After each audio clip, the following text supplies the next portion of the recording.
Vejam com que grandes letras estou lhes escrevendo de próprio punho. Os que desejam causar boa impressão exteriormente, tentando obrigá-los a se circuncidarem, agem desse modo apenas para não serem perseguidos por causa da cruz de Cristo. Nem mesmo os que são circuncidados cumprem a lei. Querem, no entanto, que vocês sejam circuncidados a fim de se gloriarem no corpo de vocês.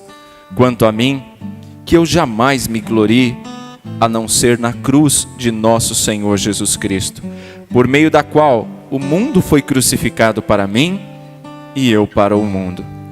De nada vale ser circuncidado ou não, o que importa é ser uma nova criação. Paz e misericórdia estejam sobre todos os que andam conforme essa regra, e também sobre o Israel de Deus. Sem mais, que ninguém me perturbe, pois trago em meu corpo as marcas de Jesus. Irmãos, que a graça de nosso Senhor Jesus Cristo seja com o espírito de vocês. Amém. Vamos orar, irmãos, mais uma vez? Meus irmãos, hoje pela manhã eu já avisava aos irmãos um pouquinho do que conversaríamos hoje, na exposição dessa última parte da carta aos Gálatas. E enquanto eu preparava essa mensagem durante essa semana, a primeira coisa que me veio à mente como um exemplo de como ilustrar essa passagem foi justamente uma entrevista que assisti há mais de um ano, lá no ano de 2012, mais precisamente, uma entrevista veiculada no Fantástico a respeito do empresário Eike Batista, o então o homem mais rico da América do Sul naquela época e o 7º homem mais rico do mundo. Ele que naquela época contava com uma fortuna de mais de 60 milhões de reais. E naquela entrevista o que me chamou tanto a atenção é que o empresário se gloriava da sua riqueza e da sua capacidade de produzir riquezas, fortunas. Durante muitos anos, Eike Batista foi citado pelas revistas, jornais, como o empreendedor do ano, como o maior homem de negócio da década. Ele era admirado no Brasil, era um inovador, um revolucionário dos negócios. Esses e muitos outros adjetivos eram utilizados pelas revistas para se referir a Eike Batista. No entanto, essa era a glória do homem. E como toda glória humana, não passa de vanglória. E isso se revelaria em pouco tempo. Essa glória não passava de aparência.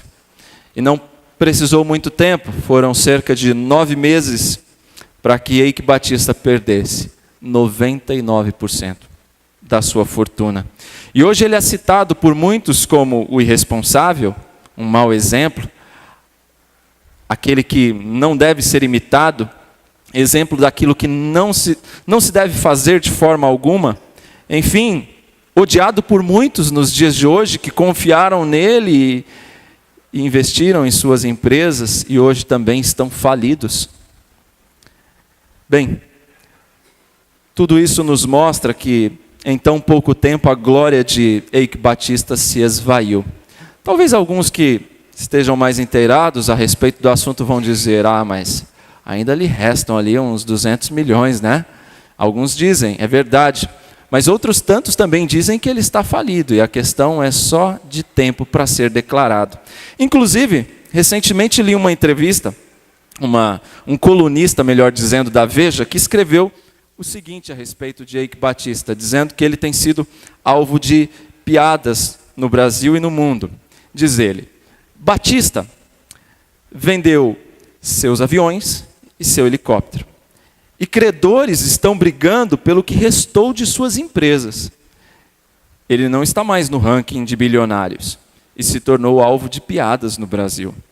Uma delas sugere que o Papa Francisco planeja retornar ao Brasil logo e visitará os pobres, incluindo Eike Batista. Bem, o que dizer de tudo isso, né? Eu fiquei pensando. Talvez Deus estivesse dando uma lição no Wake para mostrar a ele que a sua glória era falsa e que de fato, quem é o Senhor da glória? Quem é aquele que tem todo o poder? É Jesus. Talvez estivesse ensinando a ele qual é a real posição do homem diante de Deus. Não sei. Não sei o que Deus estava fazendo, mas uma coisa eu sei, que toda glória semelhante a essa é falsa. É vanglória, é glória humana, é passageira e não é glória. Irmãos, por que eu estou contando isso? Porque esse é um excelente exemplo do que Paulo está dizendo aqui nessa passagem que nós acabamos de ler. No texto que nós acabamos de ler, na passagem final da carta aos Gálatas, nós temos ali Paulo dando a sua pancada final. Os judaizantes estavam sempre se gloriando da sua religiosidade, dos seus atos supostamente cristãos, religiosos, mas que na verdade não passava de fachada, não passava de aparência. E Paulo então dá o golpe final, falando com eles, exortando aos irmãos a respeito da postura destes falsos mestres. Eles que queriam apenas o louvor dos homens, queriam apenas impressionar os homens. Qual era o objetivo deles em tudo aquilo que faziam? Buscar glória para si mesmos. Esse era o grande objetivo daqueles falsos mestres e judaizantes. E é por isso que Paulo escreve, e nessa porção final do texto ele dá o seu último golpe, o golpe fatal, onde ele mostra qual eram realmente as motivações daqueles falsos mestres. Na verdade, eles não estavam fazendo nada pelo bem da igreja, eles não estavam fazendo nada buscando a edificação dos irmãos, mas o que eles queriam sim, é glória para si mesmos. Eles queriam aplausos dos homens, eles queriam sim impressionar pessoas, impressionar os populares. Esse era o desejo deles. E Paulo então os desmascara aqui nessa passagem, mostrando que toda glória assim é vanglória, é vazia. Diante disso, Paulo então chama a atenção dos irmãos aqui e escreve com letras garrafais. É isso que o primeiro versículo nos mostra. Se você observar bem aí no texto, veja como ele começa o trecho. Vejam com que grandes letras estou lhes escrevendo de próprio punho. Ele está escrevendo com letras grandes. Alguns vão sugerir aqui que o que Paulo realmente estava fazendo era revelando alguma deficiência que ele possuía.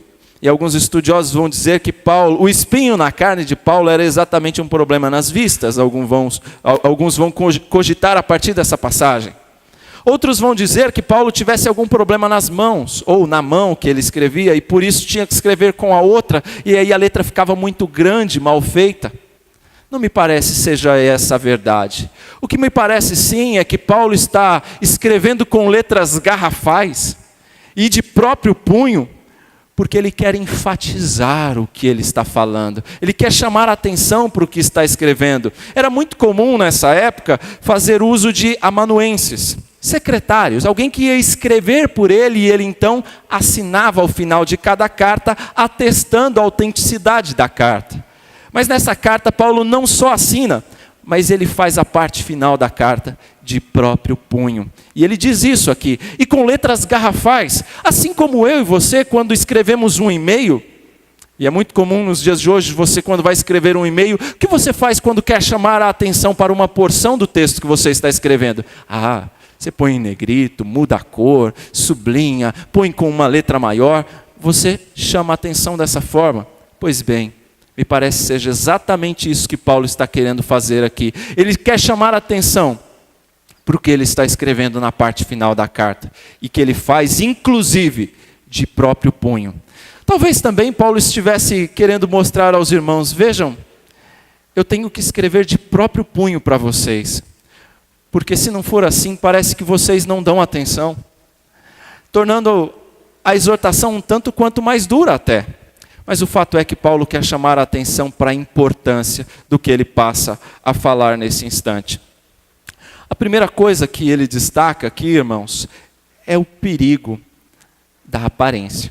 O perigo da aparência é o primeiro ponto. Os falsos mestres judaizantes estavam ostentando aparências falsas. Parecido com o exemplo que eu dei no começo do Eike, não é? Achando que iria ser o primeiro do mundo, quando na verdade estava prestes a uma derrocada. Aqui eram os falsos mestres, os judaizantes, ostentando uma fachada religiosa, uma fachada de santos, mas que na verdade não era nada disso que eles queriam ostentar. E estavam forçando, constrangendo os crentes, novos convertidos, gentios, das igrejas da Galácia, estavam constrangendo esses irmãos a circuncidarem-se. Ou seja, eles tinham que praticar também a circuncisão, era o que pretendiam, os falsos mestres pressionando-os com isso. E o que eles queriam na verdade eram holofotes, atenção, glória para si mesmo. Paulo vai dizer, eles queriam se gloriar na carne de vocês. Eles querem adeptos, eles querem números. Eles querem ostentar uma aparência. É isso que eles estão querendo, ao forçarem vocês à circuncisão. Eles elevaram a circuncisão a tal ponto que distorceram totalmente a mensagem de Cristo. Eles colocaram a circuncisão como uma condição indispensável para a salvação, coisa que não era. E ao fazerem isso, eles estavam retirando o foco de Cristo. Ou seja, a partir do momento que a circuncisão é algo essencial para a salvação, eles estavam excluindo a fé em Cristo, que é exatamente o que é necessário para a salvação. Vejam, irmãos, eles não estavam dizendo que não deveria ter fé em Cristo, mas estavam dizendo que somente a fé em Cristo era pouco, era necessário algo mais. A circuncisão era esse algo mais, era o que todos precisavam de ter, e com isso eles impunham aos gentios que se circuncidassem também. Veja, irmãos, olhando um pouco para o contexto da época, uma época em que quem dominava eram os romanos, a gente entende um pouquinho do qual era a artimanha destes falsos mestres, o que eles pretendiam de fato. Os romanos naquela época dominavam e eles respeitavam a religião judaica. E a religião judaica ela era oficialmente permitida pelos romanos. E uma marca da religião judaica daquela época era a circuncisão. Então, todo aquele que fosse circuncidado, de certa forma, entre aspas, aqui, ele era respeitado pelos romanos. Ele poderia livremente exercitar a sua religião. E aqui, o que tinham os falsos mestres em comum com tudo isso? Eles estavam buscando a proteção, a tranquilidade diante dos romanos. E por isso, exigiam a circuncisão de todos aqueles que se convertessem ao cristianismo. Na verdade, o que eles queriam era tranquilidade, era estar em paz com os romanos e em paz com os judeus. Calvino vai falar sobre isso em uma frase só, algo que ele resume muito bem. Sensacional o que Calvino diz de tudo isso. Calvino fala assim: o medo da cruz os levou a corromper a genuína mensagem da cruz. Foi isso que os judaizantes fizeram. Com medo da mensagem da cruz, do escândalo que traria a mensagem da cruz, eles distorceram a mensagem. E agora, colocavam a circuncisão como algo essencial, que na verdade não era. Foi isso exatamente que eles fizeram. A cruz de Cristo era uma pedra de tropeço, era como se fosse um escândalo na época. É isso que Paulo vai escrever aos Coríntios, falando que a cruz de Cristo era pedra de tropeço e escândalo para muitos. A cruz era um instrumento indigno, era um modo desprezível de morte, era reservado, os irmãos sabem disso, aos piores criminosos daquela época. Era o tipo de morte que os romanos dedicavam aos piores criminosos. A cruz era então sinônimo, irmãos, de rejeição, de vergonha. E crer nos ensinamentos, e crer num Messias que havia sido morto na cruz, era algo perigoso. Crer num Messias que havia sido morto numa cruz, era expor-se à perseguição. Então, para fugir da vergonha da cruz e para se livrar a própria pele, garantir tranquilidade com os romanos, é para isso que os judaizantes distorciam a mensagem da cruz e então se apegavam à circuncisão e buscavam muitos adeptos, buscando também glória para si. Mas por quê? Fica a pergunta para pensarmos um pouco, mas por que a cruz de Cristo provocava e ainda provoca tanto tumulto? Por que a cruz de Cristo provocava tanto? Porque a cruz, irmãos, ela diz respeito a quem somos. A cruz de Cristo revela que somos pecadores e estamos condenados pela justa lei de Deus. A cruz de Cristo nos diz isso. A cruz de Cristo nos mostra que estamos condenados em nossos pecados e que aquela cruz era para nós. A cruz nos mostra que Cristo assumiu o lugar que era nosso. A cruz nos mostra que Cristo se fez maldito por nós. A cruz nos mostra quão pequenos e pecadores nós somos. E a cruz nos mostra ainda, irmãos, que nós somos nada. Exatamente isso. Ela fere o nosso orgulho.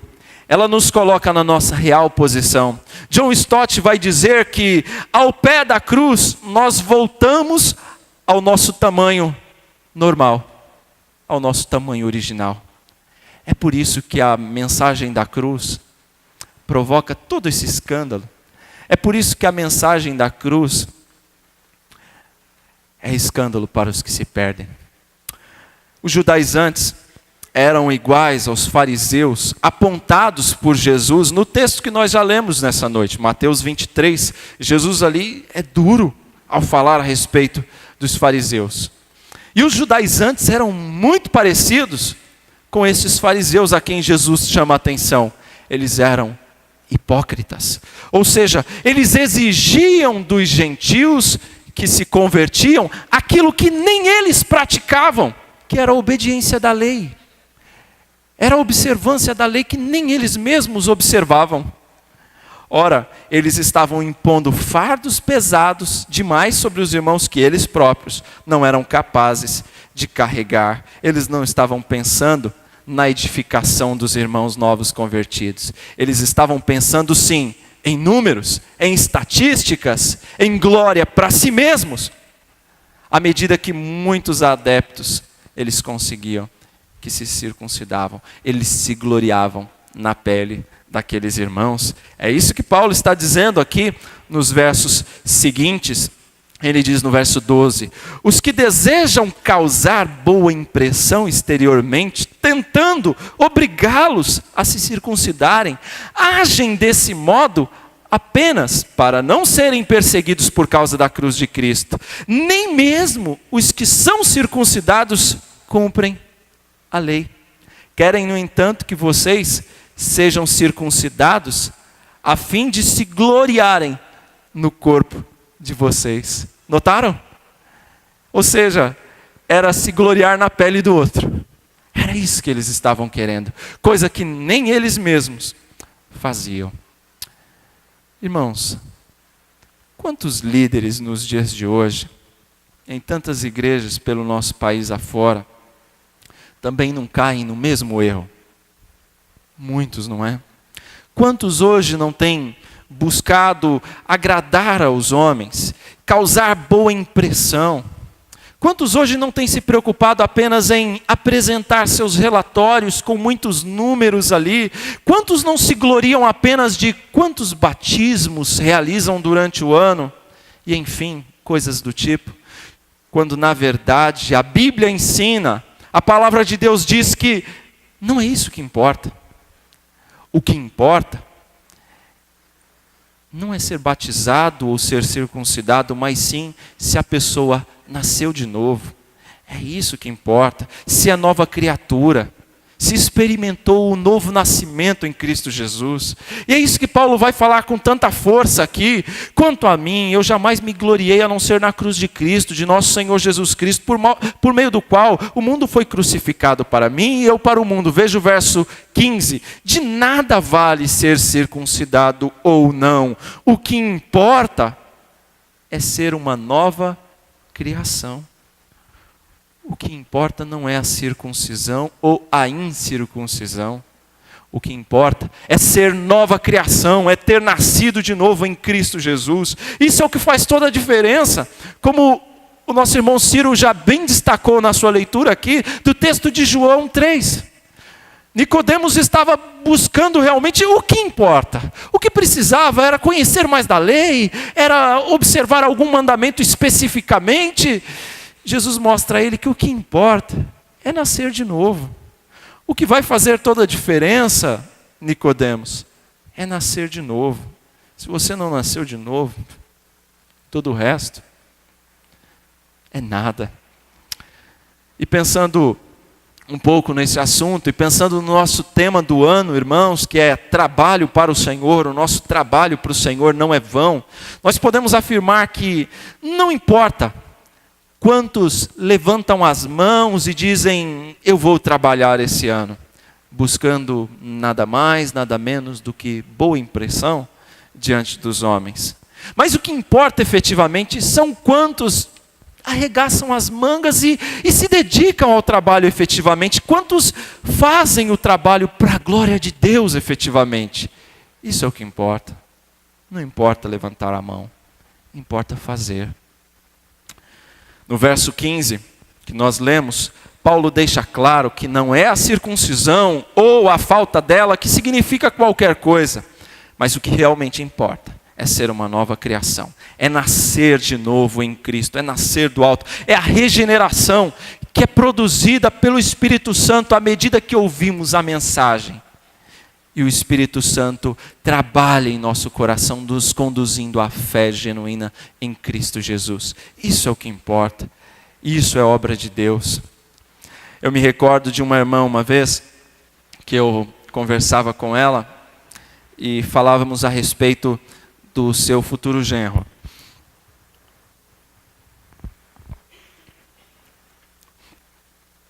E ela contava que era um rapaz muito bom. Era um moço muito educado, trabalhador, estudioso, esforçado, mas que ele não era crente. Mas que ele ainda não era crente. E a irmã disse com muita esperança, com muita fé, ele ainda não era crente. Ou seja, faltava tudo a ele. Ele não tinha nada ainda. Ele não tinha Jesus. Paulo está deixando bem claro que o que realmente importa é nascer de novo. É ser nova criação. No verso 14, que nós acabamos de ler, ele revela que a sua glória, o seu orgulho, era a cruz de Cristo. A cruz de Cristo era o seu orgulho, enquanto os falsos mestres se gloriavam na sua própria carne, nos seus próprios esforços. A glória de Paulo estava na cruz de Cristo. Nós não podemos, irmãos, nos gloriar em nós mesmos e na cruz de Cristo ao mesmo tempo. Não dá. Ambos são mutuamente exclusivos, não se encaixam. Entram em choque. Eu tenho que escolher ou um ou outro. Ou em mim mesmo, ou em Cristo. E só quando nós nos reconhecemos realmente como pecadores indignos, merecedores do inferno, só quando nos humilhamos diante de Deus e deixamos de nos gloriar em nós mesmos, é que então podemos viver para Cristo e nos gloriar na sua cruz. Só assim. Do contrário, nós vamos insistir nos gloriando em nós mesmos. Mas e por quê? Por que se gloriar nesta cruz? Qual a razão? Porque Paulo se gloriava nessa cruz e porque ele está dizendo que nós também temos que nos gloriar nesta cruz, na cruz de Cristo. É simples. É porque nela, na cruz de Cristo, nós temos a maior prova de amor de Deus por mim e por você.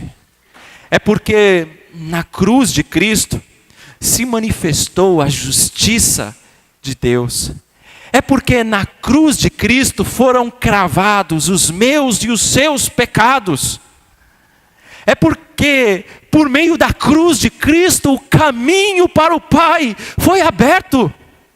E hoje podemos nos achegar ao Pai por causa desta cruz. É por causa que na cruz de Cristo nós fomos reconciliados com Deus. Agora não somos mais inimigos de Deus, mas podemos ser chamados de amigos de Deus, como costumeiramente cantamos aqui na igreja. É porque através da cruz de Cristo nós hoje temos vida, e vida em abundância.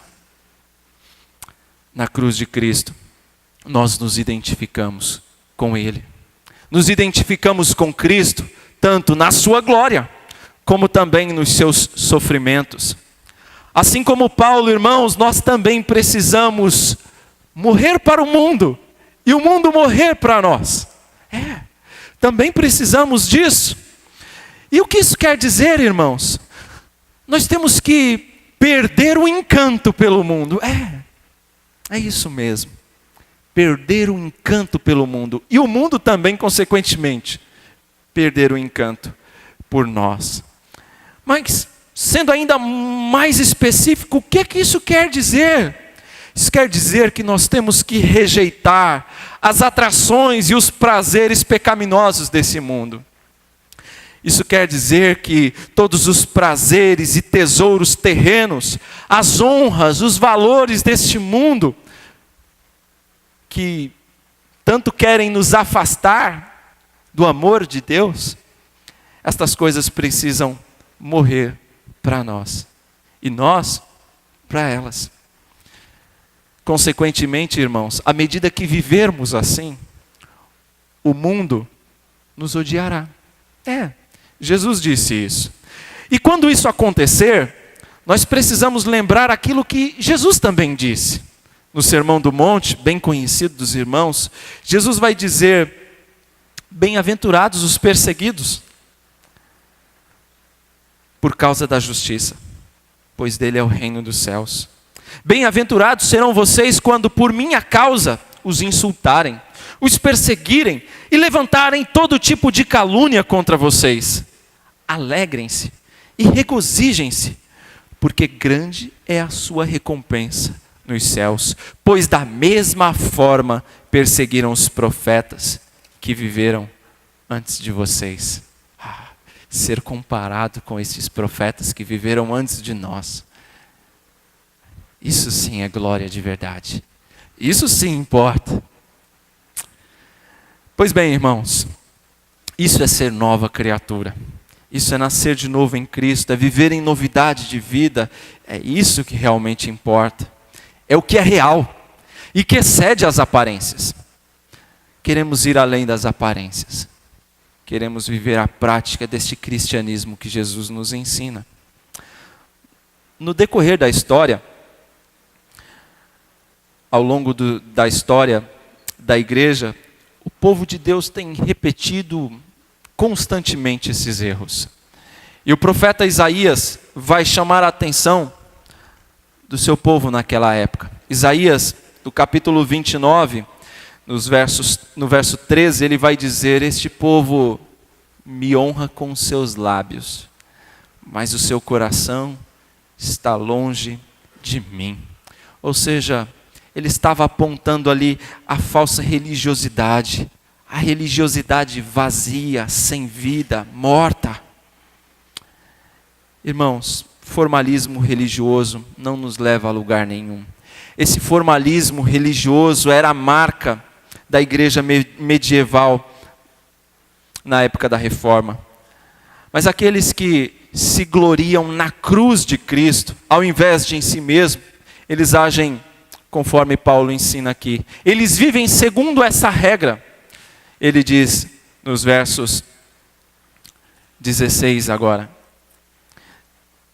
a paz e a misericórdia estejam sobre todos os que andam conforme esta regra, e também sobre o Israel de Deus. Viver conforme essa regra. Regra qual? Viver em novidade de vida, como nova criação. Viver priorizando a Cristo. Viver gloriando-se na cruz de Cristo. Essa é a nova vida que Paulo destaca, irmãos. É viver para a glória de Deus e não para a glória própria. Viver buscando honrar a Deus em tudo que se faz e não buscando o reconhecimento dos homens para mim no que faço. À medida que a igreja anda de acordo com essa regra, que vive conforme a palavra de Deus, ela desfruta da paz e da misericórdia de Deus. E o que é essa paz e misericórdia que Paulo vai chamar a atenção no verso 16? Essa paz e essa misericórdia, irmãos, é a serenidade de coração que nós tanto precisamos no meio das adversidades, nas tormentas, nas lutas do nosso dia a dia. É aquilo que só aqueles que se refugiam em Deus, só aqueles que se escondem atrás da cruz de Cristo podem ter, e ninguém mais. Só para estes, todos querem, mas é somente para estes, essa paz e esta misericórdia. Veja, irmãos, que Paulo agora no verso 17 vai dizer: sem mais, que ninguém me perturbe, pois trago em meu corpo as marcas de Jesus. Paulo não queria mais ser molestado pelos falsos mestres judaizantes. Ele não queria mais escutar aquela história. Ele fez tudo o que pôde. E mesmo assim, se alguém rejeitasse as suas palavras, ele não queria mais saber de discussão. Ele disse, sem mais. O que Paulo estava dizendo aqui nesse verso 17, era aquilo que Jesus escreve no Evangelho de Mateus. Ele estava batendo os seus pés, batendo o pó de seus pés, como diz em Mateus 10.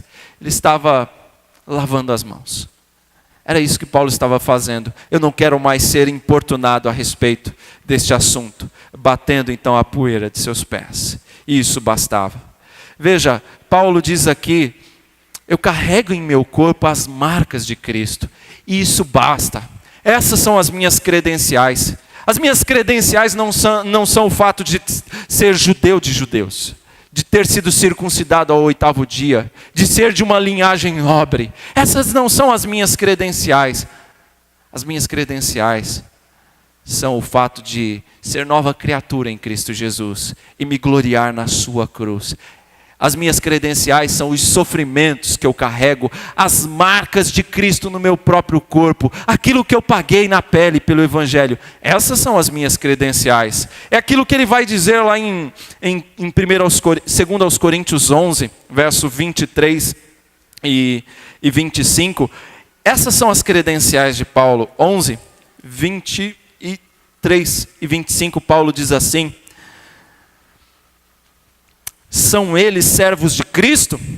Eu estou fora de mim para falar dessa forma. Eu ainda mais, trabalhei muito mais. Fui encarcerado mais vezes, fui açoitado mais severamente e exposto à morte repetidas vezes. 5 vezes recebi dos judeus 30 e 90 açoites. 3 vezes fui golpeado com varas. 1 vez apedrejado. 3 vezes sofri naufrágio. Passei 1 noite e 1 dia exposto à fúria do mar. Estive continuamente viajando. Ou seja, essas são as credenciais de Paulo.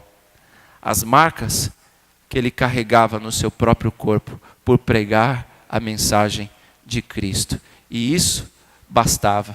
Então Paulo estava batendo a poeira dos pés e dizendo, sem mais, que ninguém mais me perturbe, pois trago em meu corpo as marcas de Cristo. Se os irmãos bem se recordam, no começo da carta nós dissemos, aquela exposição que já deve ter passado 1 ano, mas eu os recordo, que Paulo estava sendo confrontado por falsos mestres, questionado a sua autoridade apostólica inclusive.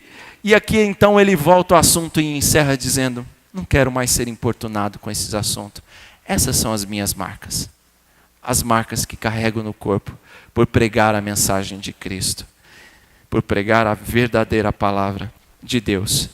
Veja, irmãos, que eu dizia isso hoje pela manhã, em Paulo, não somente se podia ouvir, mas ao mesmo tempo se podia ver a mensagem da cruz.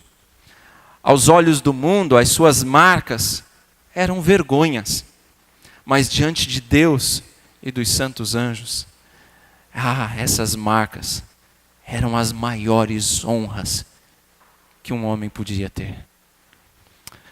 Paulo começou a carta falando sobre a graça de Deus. Se você virar aí 2 páginas, você vai ver Gálatas 1, verso 3, ele dizendo: a vocês, graça e paz da parte de Deus, nosso Pai, e do Senhor Jesus Cristo. E agora, no verso final, verso 18, ele diz: irmãos, que a graça de nosso Senhor Jesus Cristo seja com o espírito de vocês. Ele começa e ele termina a carta falando da graça. Graça essa que é tão especial. Toda a carta dedicada ao favor imerecido a pecadores indignos. Graça de Deus a nós. Paulo levava as marcas de Cristo em seu corpo e a graça em seu espírito. E o nosso espírito também precisa de ser preparado para receber esta mesma graça de Deus em nosso espírito. Bem, encerrando aqui, assim como eu falei no início a respeito do Eike Batista, os judaizantes só buscavam a boa impressão, ostentavam uma fachada de sucesso, gloriavam-se dos seus feitos, confiavam em si mesmos. Mas a verdade que nós aprendemos e com a qual eu encerro, é que você pode ser muito bem sucedido em todas as áreas da sua vida. Você pode ser bem sucedido profissionalmente, emocionalmente, socialmente. Mas, se você não nasceu de novo em Cristo Jesus, nada disso vai adiantar no dia em que você comparecer diante de Deus para prestar contas. E sabe o que mais? Esse dia está chegando. E qual vai ser sua reação? Qual vai ser sua reação hoje ao ouvir tudo isso?